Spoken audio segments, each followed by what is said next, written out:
ঘোরার ইচ্ছা হলেই অনেকেরই মনে পড়ে সমুদ্র সৈকতের কথা। আর সৈকত বলতেই দীঘা মন্দারমণির পর যে নামটা মাথায় আসে তা হলো বকখালি। কিন্তু বকখালির সমুদ্র সৈকতের কাছে থাকা অগভীর ক্যানেল বা সরু খাল ভাবাচ্ছে সকলকে। এই অগভীর ক্যানেলটির জল খুব কম থাকে, ফলে এটিকে গ্রাহ্য করেন না অনেকেই। এর পেছনে রয়েছে বিস্তীর্ণ চর, ভাটার সময় সেখানে জল থাকেই না। এই চরটিও খুব বিপজ্জনক। সামনে একটা নালা আছে না, ওটা তো জল ঢুকে যায়, তো এবার অনেকে জানে না, তো ঘুরতে যখন ফেরে ওখান থেকে তখন অনেক সময় অ্যাক্সিডেন্টের সম্ভাবনা থাকে না। এটা নিয়ে সতর্ক করে, তাই না? সতর্ক করে দিই আমরা, তারা জানেন না করে। এই তো বিভিন্ন চারিদিকে তো এখানে সাইনবোর্ড লাগানো আছে, দেখেন না ওরা? সবাই তো দেখে না, সবাই দেখলে তাহলে তো আর এরকম অ্যাক্সিডেন্ট হয় না। দেখে না বলেই অ্যাক্সিডেন্টগুলো হয়। আর যদি দেখা যাচ্ছে কেউ ভেসে যাচ্ছে তখন আপনারাই গিয়ে উদ্ধার করেন? হ্যাঁ, সিভিল ডিফেন্সটা আছে ওই পারে আছে, যেখানে ঢেউ হচ্ছে ওই উঁচু চরটার ওপারটায় আছে। এপারটা কিছু হলেই আপনারাই সব কিছু করেন আপনারা?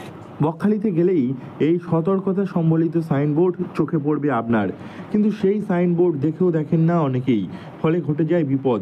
সম্প্রতি ভিড় বাড়ার সঙ্গে সঙ্গে দুর্ঘটনার উদাহরণও উঠে এসেছে।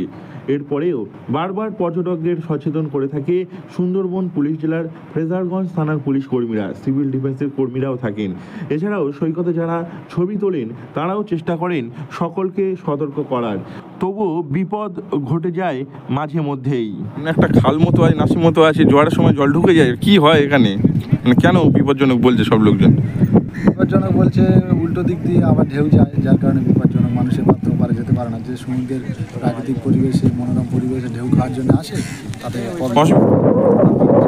কি দেখা যাচ্ছে এখানে? আচ্ছা। এ নিয়ে সুব্রত বিশ্বাস নামের এক ক্যামেরাম্যান জানান, তারা অধিকাংশ সময় সমুদ্র সৈকতে থাকেন, পর্যটকদের যতটা পারেন সতর্ক করেন। সিভিল ডিফেন্সের কর্মীরাও থাকেন, চারিদিকে সাইনবোর্ড রয়েছে, তবে কিছু পর্যটক এসব মানেন না, ফলে বিপদ ঘটে যায়। সবাই সুষ্ঠুভাবে চললে বিপদ ঘটবে না বলে জানিয়েছেন স্থানীয় বাসিন্দারা। এই সতর্ক বার্তা সম্বলিত সাইনবোর্ডগুলি সকলের ভালোভাবে পড়া উচিত বলে জানিয়েছেন তারা, যার ফলে ভবিষ্যতে দুর্ঘটনা অনেক কমতে পারে।